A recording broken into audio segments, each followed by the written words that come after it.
Yeah, we don't. Oh, thanks for the heart, Crystal. I appreciate that. Anyway, hi everyone, and welcome to AstroSoup 2.1. Over the last 3 weeks since I launched, it's been me fighting with Mercury and Uranus. And for those astrologers who don't, for those people who are not astrologers who don't really understand what I'm talking about, let's just put it this way: one is connected to communication, and the other one is connected to technology. So when they decide that you need a trial by fire or water or earth or whatever, uh, you have to sit up and take notice. And so that's what I did. And it took some time to recalibrate my plans for this podcast. And I'm not going to talk about that right now. Talk about it maybe towards the end. So we're going to start by talking about what's in the Astro Soup bowl. And what came to my mind earlier this week is there's a lot of ingredients in there and they don't necessarily all get along with each other. So it's like, deciding to make a recipe and you can't understand what these ingredients are going to make that if you're looking at a recipe. And in some ways, it was a recipe for constantly feeling like things are going sideways. That's how the energy presented itself when the sun moved into Virgo. And we're still processing that because we're about 60% of the way through the sign of Virgo. So we're touring the neighborhood, and the streets are not in a straight line, and everything seems to be somewhat, well, like a zigzag, really. So you're constantly having to adapt to the energies that are currently at play. And that's what it's been like since August the 22nd. Now I'm going to be talking about the total lunar eclipse we had just a couple of days ago, a little bit later in this episode. But right now I just want to talk about how we can navigate these periods of time. So we're going to find that there's going to be intense activity followed by a feeling like you just dropped off a cliff and you need to just hunker down and take care of yourself. And it's interesting because I'm going to talk about this also later in the episode. I love to play with oracle cards of different kinds. And so I pulled some cards, we'll talk about it later, that are meant to help people navigate this period of time. So we both need movement and we need stillness, which can be seem to be counterintuitive. But if you're looking at life itself, it's no different than ebb and flow. It's always ebb and flow. So as we move through the sign of Virgo this year, there's a really strong message that we need to find balance between the practical and the possible. So Virgo's always trying to sort things out, not because the details by themselves are necessarily important, but because it describes a process. And Virgo's all about process. How do I do this? How does it work? Where's it going? Is it effective? Does it work? So the question you might be asking a lot of yourself, um, sorry, uh, is why do I feel like no matter what I do, it's not quite, my brain just went sideways. It's not quite taking me where I thought it was going to take me. It took me to some other place. And I don't know this place. I don't know what it's about. How does it contribute to my life? And that's a big question during this eclipse season is balancing the practical and the possible and understanding that it's not a choice, it's not an either or, it's a both. Because astrology itself is full of what appear to be opposite points of view. When in actual fact, they're on the same energy continuum. It's just one is at one end and the other's at the other end. So Virgo's at the practical end, which is if I do this, what am I going to create? And how do I do it in the best, most effective way? But on a deeper level, it's always about what works. Does this work? Doesn't it work? And not getting hung up on the fact that it doesn't work. Because this Virgo season has been a lot about adaptation, adapt, which of course, at the Pisces end of the spectrum, which is where the other part of the eclipse pattern is exhibiting itself, is all about, hey, whatever. Now that sounds like dismissive, but it's not, because from a Pisces point of view, if what you set out to create today didn't work out, well, there's always tomorrow. There's always some other, it's like riding a surfboard in a way. Pisces is a lot like that, in my mind anyway. So, uh, what else have I got to say? There has been, so when the sun went into Virgo, the moon was balsamic. What does that mean? So the balsamic moon, which of course colors this whole need for there to be, let's chill. Can we just relax? Can we just leave space for the unknown? Because what's possible always has a feeling of what's unknown attached to it. It's like waiting for things to coalesce into something that's usable and practical. And you need both, because if there's no imagination, if there is no idealism, we're going to be stuck in a world where things are always, how shall I say, what comes up into my head is dry as toast. I don't know if that really makes any sense, but anyway, there we are. Um, Not really sure what else I would have to say about that, except, if you can visualize yourself being on a surfboard, you'll be doing yourself a favor, because in my mind, that is the perfect image of what it's like to balance out Virgo and Pisces energy. Because you've got a platform and you're using it to move forward, and you're rolling over waves, which is always what life has in store for us. Sometimes it feels like nothing but a series of waves. Anyway, so um, if you have questions at any point, um, people are waving at each other. Um, if you have any questions, since we're a small group at this point in time, feel free to ask them verbally. You don't need to type them in the chat window. That saves both Andrea and I with an extra job that personally I have to concentrate on this part. So we are partway through, and I'll have more to say when we get to talking about the eclipses. And right now, I'd like to welcome Master Astrologer and Acutonics practitioner Tracy Quinlan to AstroSoup, and she and I are going to talk about acutonics. Acutonics. And so essentially, we're going to start with the basic question, which is, what is it? What is it?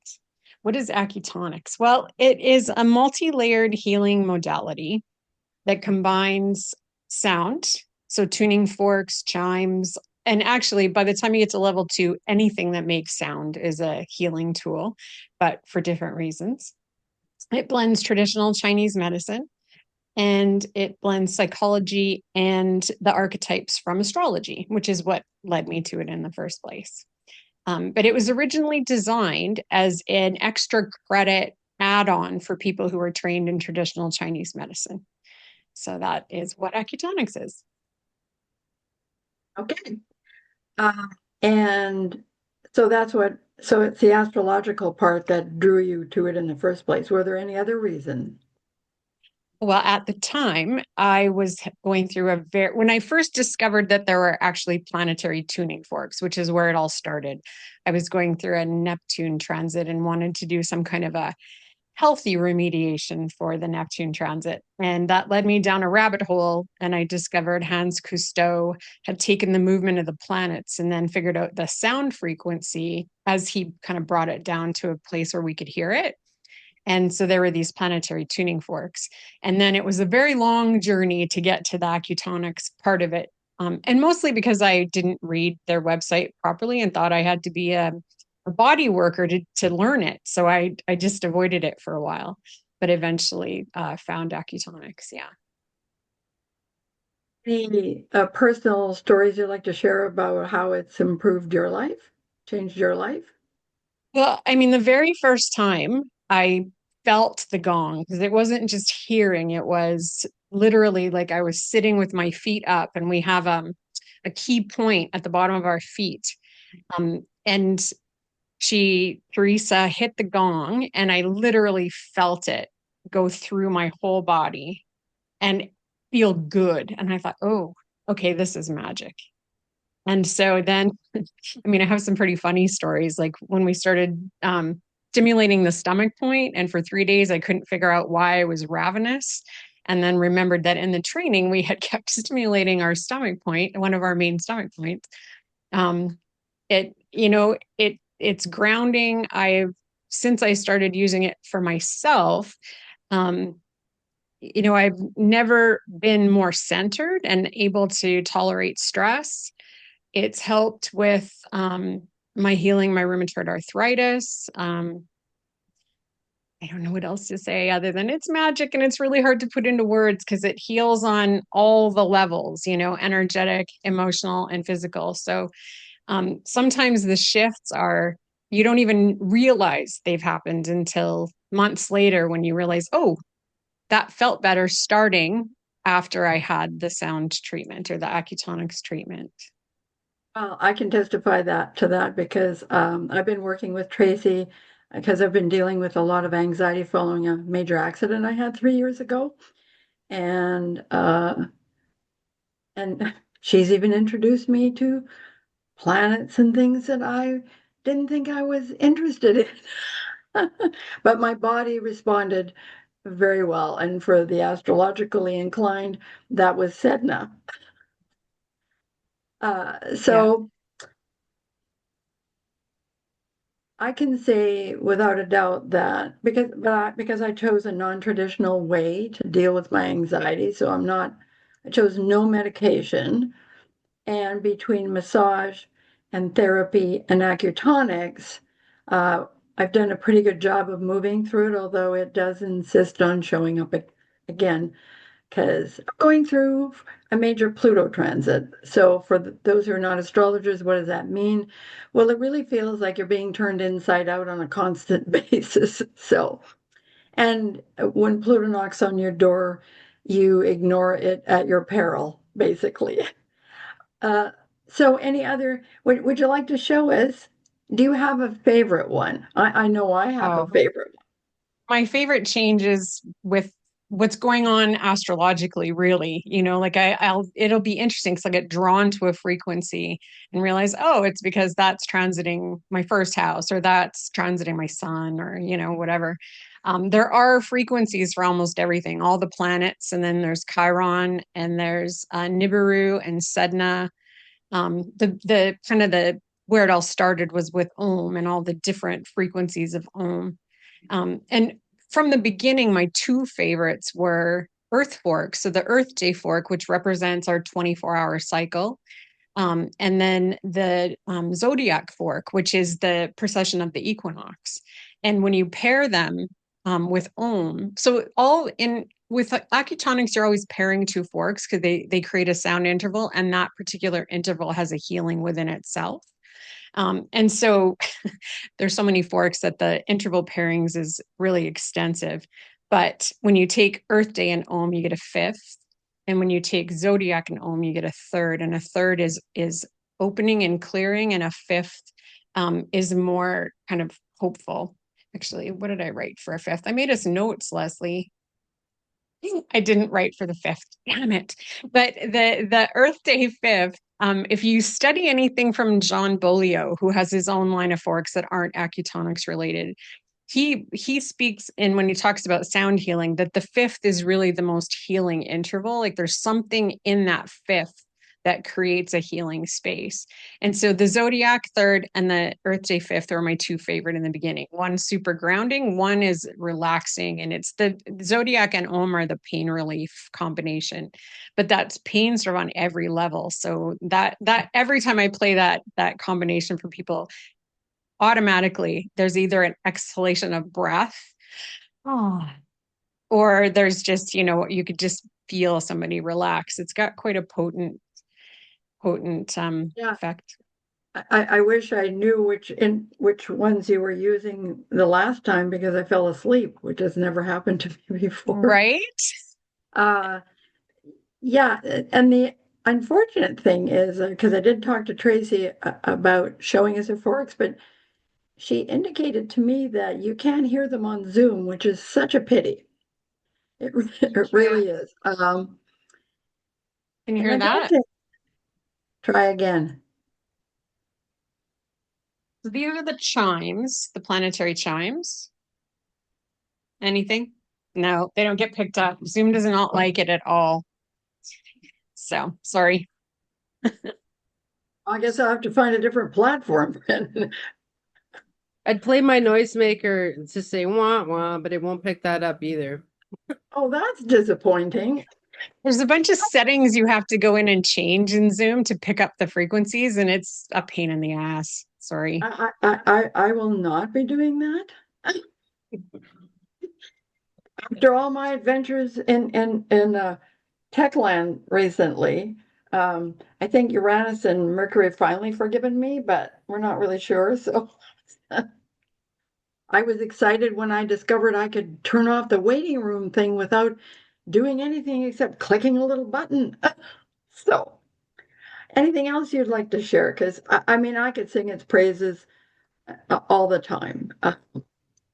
It Well, just that, if you're an astrologer and you're looking for something that you can help people like in a practical implementation kind of way, there's really amazing ways to work with the chart and the forks to help people and help yourself. So what it's about your? it's addictive. Sorry, it's addictive. Yeah, I can attest to that. Better to Yeah. be addicted to that, though. Yeah. Yeah, for So, sure. and what And I about mean, your? for anybody, you don't have to be anything to learn acutonics. You can come at it. Actually, my mentor just came to it because she wanted to learn some kind of spiritual healing modality. So she didn't have any background in anything at all. So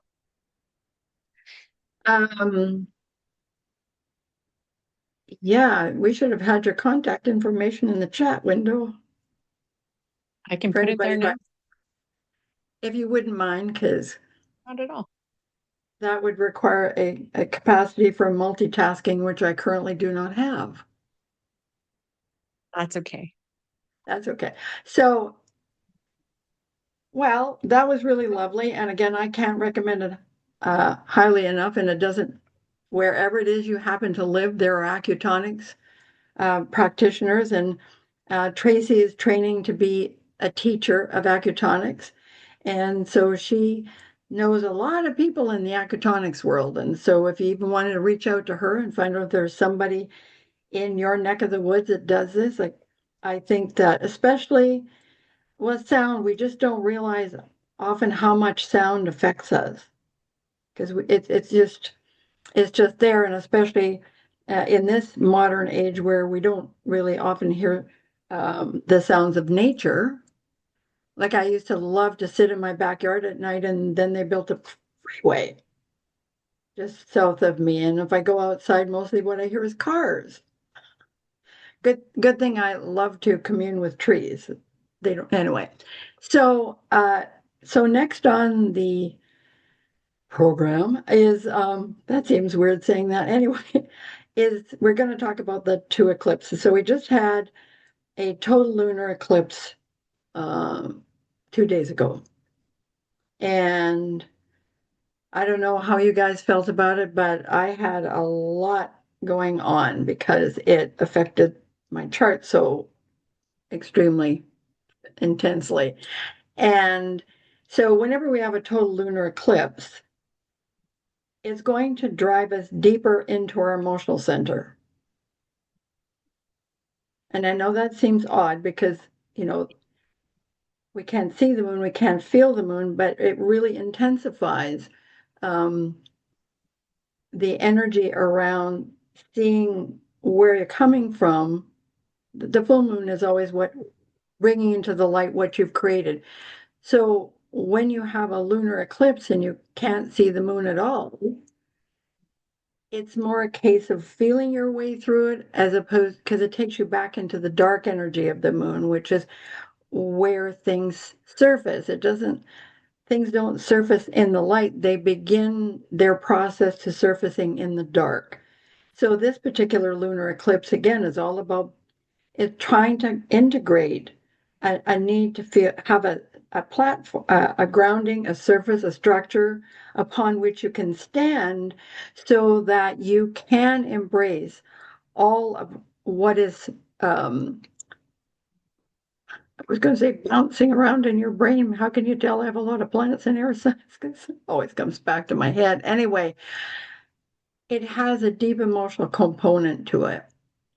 And total lunar eclipses uh, really, I'm just going to describe what it felt like to me. It was like somebody grabbed my internal self and and just started pulling me around and making me feel like I didn't have anything to stand on. So that was that moon in Pisces. Now, of course, the moon and prior to this, Saturn had temporarily left its brief journey into Aries and backed up into Pisces. So the combination of those two things, and again, this is going to play out when we get to the solar eclipse, which currently I think it's on the 21st. It's going to be a very powerful one because it's going to be a post Saturn. So that Saturnian energy in a sign that really isn't about structure, and Saturn's all about structure, is going to make you feel like, again, where can I plant my feet? So one of the things I would suggest would be a good idea during this period of time is to get outside as much as you can, to put your feet in the grass or in the dirt. Um, Dancing is good. It's really good, to balance out the other side. Sound healing would be good. Listening to music, anything that touches you. It has to touch you in here. It can't be just a sound because not all sounds connect to us the same way, which is why, when I was growing up and I loved the Beatles and I had a record player and I played all this music and it was my parents' favorite form of music. My dad was upstairs playing classical music. Anyway, I thought, I am never going to be in a place where I don't like the music that my children like. And then along came heavy metal, and I had to reassess my opinion. So it's really one of those things of what draws you, what touches you. Because whenever we're talking about eclipse, we're always talking about the relationship between the sun and the moon. And no matter what that kind of relationship at its core, these are the two driving forces that really our lives are really based in. The other planets are there in kind of a support role, although I'm sure Saturn would not necessarily agree with me. But anyway, so these two eclipses are going to have some impact over the next several months. So again, you're going to feel like you're constantly having to redefine things, both from a practical perspective and a possible So my launching this podcast is a perfect example. And this, of course, was ahead of the actual eclipses, but realizing that I had this lovely template and I had all this planned out in my head. And then stuff happened.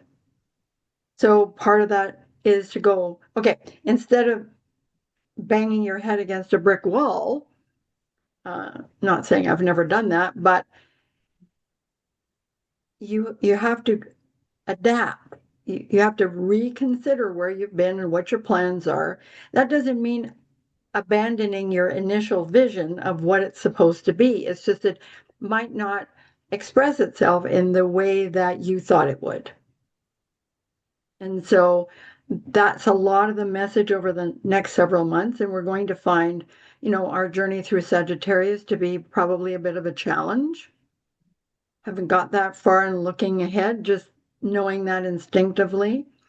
And so during these eclipse patterns, the mutable signs are going to be feeling it a little bit more than the rest, unless you, of course, have planets in mutable signs. But so if you're a Gemini, a Virgo, a Sagittarius, or a Pisces, I think change is knocking on your door, and it might not be in quite the way that you anticipated, but then change never does show up exactly the way that you think it's going to, which is why it's change.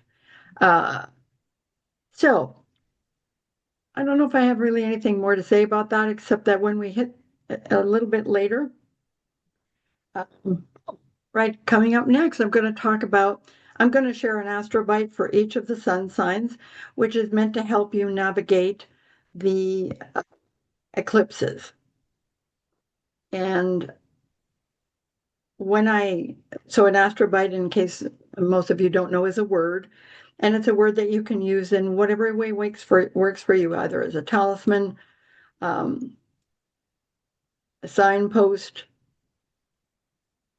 I'm trying to remember what I said before, and it's not working. Anyway, a threshold that you need to cross, or just as a tool for meditation. So, and I did write them all down because I refused to memorize it. I memorized the teaser script for this podcast, and that was it for memorizing things. Not that I lack the capacity, I just lack the interest in doing it. So here's a little list. And so I'm going to read from it. So the astrobite for Aries is persevere. For Taurus, it's create. For Gemini, it's integrate. For Cancer, it's communicate. Leo is value. Virgo is open. Libra is let go. Scorpio is connect. Sagittarius is reflect. Capricorn is digest. Aquarius is transform. And anybody who knows me will laugh at that. And Pisces is grounding. So I want to say is for those people who may have had their charts done and have some sense of what their planetary makeup is, you can use any of the words if they call to you, even if it doesn't have anything really to do with your personal astrological signature. If a word calls to you, then use it. And you can use it in whatever way you like. And it won't come as a surprise. I mean, I do love words, and words have a resonance themselves. And if I don't remember the name of the Japanese doctor that did all that research with water and with jars of water and putting particular words on that, and then looking at the molecular structure. Don't remember his name. But he showed that negative words have a dissonant structure, whereas harmonious words have a really lovely structure. I don't know what else to call it since I'm not a scientist. So now let's play with some oracle cards because I don't cards. So the ones that I've been playing with, and I did check. So I played with a couple of decks. One is too far away. It's called The Secret Language of Color Cards. And I have checked, you can still purchase these. So if color calls to you, color is always a really wonderful way to connect with yourself. So like you can use these oracle cards that I've been playing with, the colors I'm going to share with you. You can use those in concert with the words I've shared with you. So, of course, it's never just one. Never just one. So I thought these were interesting because they really connect to what I was talking about when it came to the eclipses. Thanks, Andrea.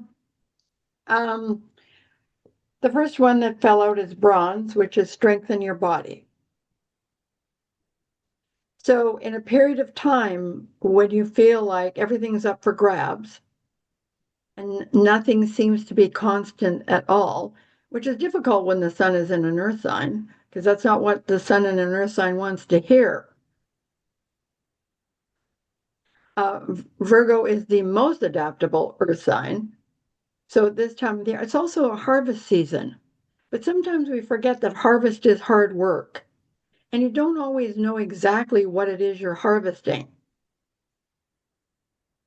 It's not as simple as I grew green beans. Oh, I said that I don't know because I don't like green beans. Um, it's not just a case of can you, it takes place on physical, emotional, spiritual, and intellectual levels, harvest season. So this is a time of looking at your thought patterns and what have you harvested. It's looking at, you know, I could go on, but apparently I'm not going to. And the next color is purple, which interestingly enough is developmental clarity. And, um, and the final one is coral. And it says, allow flow and synchronicity into your life, which is so these cards really represent the back and forth between the Virgo Pisces axis. So by strengthening your body and being more grounded, then you create space for all those wonderful synchronistic moments, those aha moments, those times when you feel like I feel really at peace with myself. And essentially, given the push pull that we're dealing with, because there's a lot going on astrologically, so the energy since the beginning of the year has been wild and off the charts, wacky at times, and stressful. So those colors you can work with, and you don't have to buy the deck of cards. You just need to know what colors I shared with you. And interestingly enough, then the other deck that I used it's called Tree Magic. I love this deck of cards. I've had it forever. I was actually surprised, and it's still in print as well. And I was actually a little surprised that just because sometimes things disappear, but this obviously has a lot that people enjoy. I've loved it since the beginning. So, um, so the okay, so about a month ago when I was doing one of my practice runs, I picked this card, and it's the laurel tree, and and of course the book has more extensive interpretations. I'm just reading what's on the card. There is no crowning glory of achievement without first being victorious over inner conflict. And the second one, which I picked today, is the chestnut tree, the sweet chestnut tree. So this is victory and this is growth. And with maternal nurturing, plans and wishes meet with fruition that is as sweet as a nut. Well, I guess it depends if you like nuts, but so this one of the reasons why I love playing with oracle cards, because they strengthen my understanding of astrology in a strange kind of backwards kind of way, because they tend to focus, because astrology is very complex, and sometimes it's nice to have something simplified and brought down to the essence of something without the constant need to mentally do astrological gymnastics. So, I don't know if I have any closing words about the eclipses other. So I'm sorry, my brain has its own sense of humor. It just said, how about help? I get some help. Um,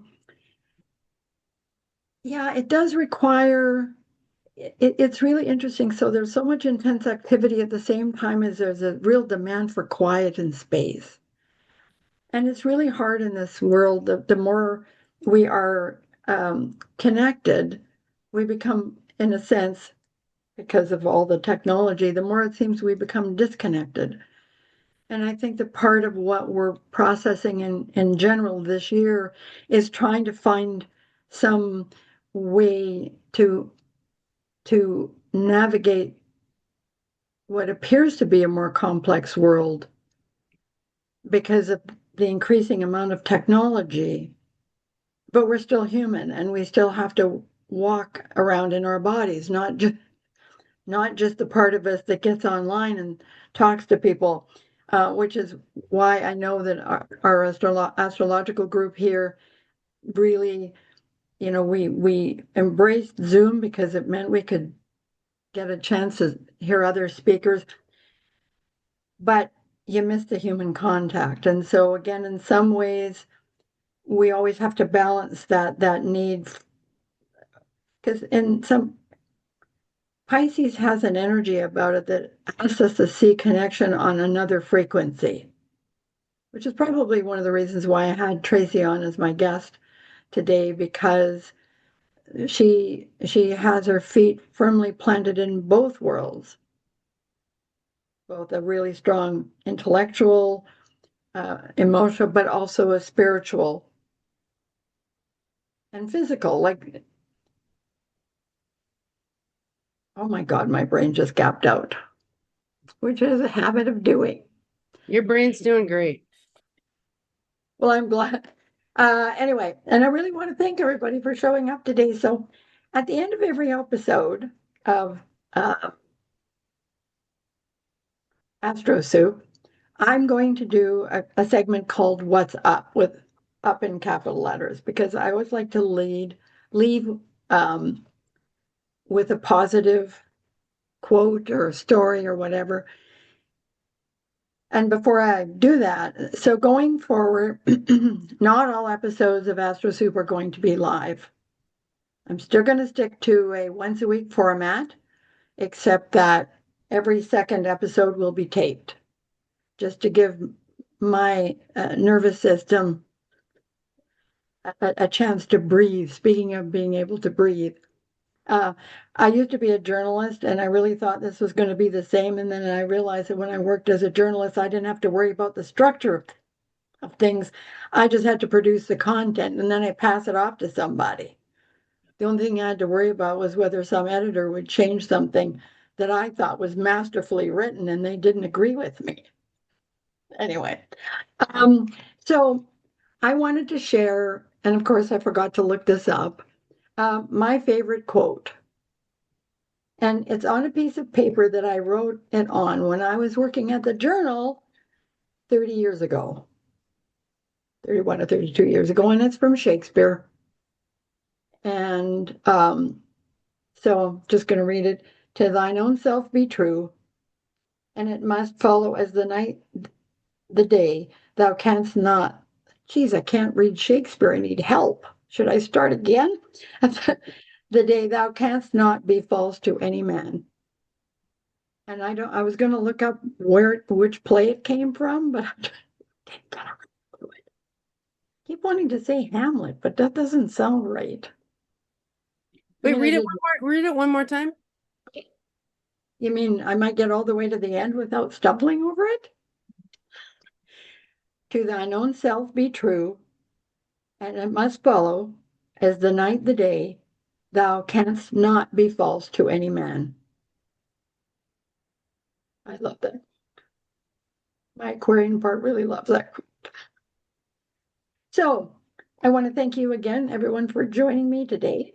Oh, see, it was from Hamlet. Look at me go. Maybe my English profs would be proud of me. So anyways, I just wanted to thank you all for joining me. It was really fun. At least we're getting to the fun part a little faster than I thought I might. This is still new to me and nerve-wracking at times, which always kind of surprises me because it's not that I don't like talking. However, this is anyway. So thanks again, and so on the next episode will be on September the 22nd when the sun moves into Libra. At least I think it is because Andy, who's my producer, and I have to negotiate about our schedules. So pay attention to Facebook, and if you happen to be on my mailing list, that's great. The other thing is if you email me at astrosoup8@gmail.com, if you would like the link to sign up for my newsletter, I can send it to you. Okay, thanks everyone. Take care. Thanks, Leslie.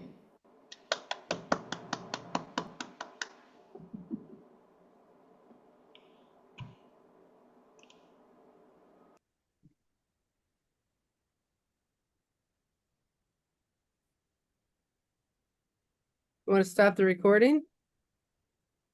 Yeah, that would be a good idea.